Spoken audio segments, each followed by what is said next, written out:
Before Halloween H2O brought Laurie Strode back into the franchise, the producers at Dimension had a very different idea for the next chapter. One that would have continued the Thorn storyline from The Curse of Michael Myers.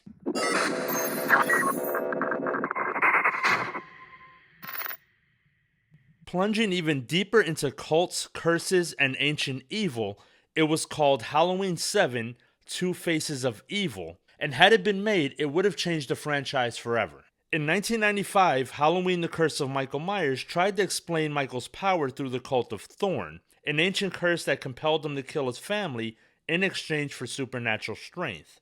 The film ended with Loomis screaming in darkness and Michael's mask lying on the floor, teasing a larger mythology. Fans expected Halloween 7 to continue that story, and originally that's exactly what Dimension Films had planned to do. In Halloween 7 Two Faces of Evil, Dr. Loomis was gone, but his work would live on through a brand new character, a psychiatrist studying Michael Myers' curse. The story would have opened in the aftermath of the Thorn Massacre. The cult's secret layer is discovered, its members are slaughtered, and only one clue remains: the runic symbol of Thorn, burned into the walls and into the flesh of the dead. Michael Myers is still at large, but something's different about him. He's changing. The curse that once gave him power is now tearing him apart, splitting him between man and monster, thus the two faces of evil. This script leaned hard into the dark mythicism and psychological horror. It explored the idea that evil isn't just passed through curses, but through people. The psychiatrist studying Michael begins to lose his grip on sanity, haunted by visions and drawn into the same darkness.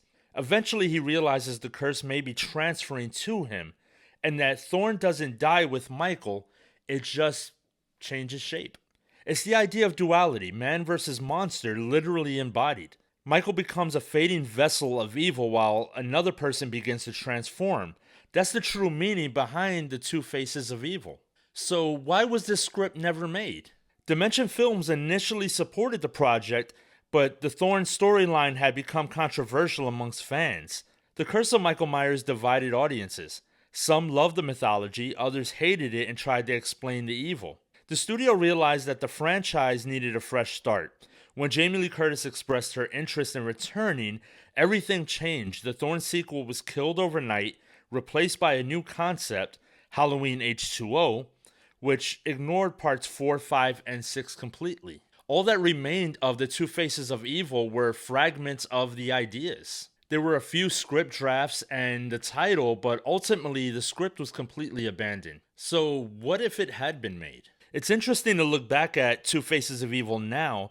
The idea of Michael's curse transferring into someone else that would, later appear in Rob Zombie's Halloween 2 and even in Halloween Ends, where evil infects another person. It shows that even abandoned drafts can leave their mark years later. If the Two Faces of Evil had been made, it might have turned the Halloween saga into something closer to the Hellraiser franchise. Mythical, gothic, and even steeped away in this ancient evil. But by shelving it, the franchise got a clean slate and the long-awaited return of Laurie Strode. So keeping this one short and to the point, what do you guys think about the Two Faces of Evil, about Michael being torn between man and monster and kind of having some humanity? And would you have liked to have seen that script actually materialize? And do you think it would have changed the franchise completely? Because I think it definitely would have. We would have been on a completely different trajectory. But at the same time, like I said before, some of that did make its way into the franchise via Halloween Ends. But before you go, please make sure to hit the like button on this video and hit the subscribe button if you haven't already.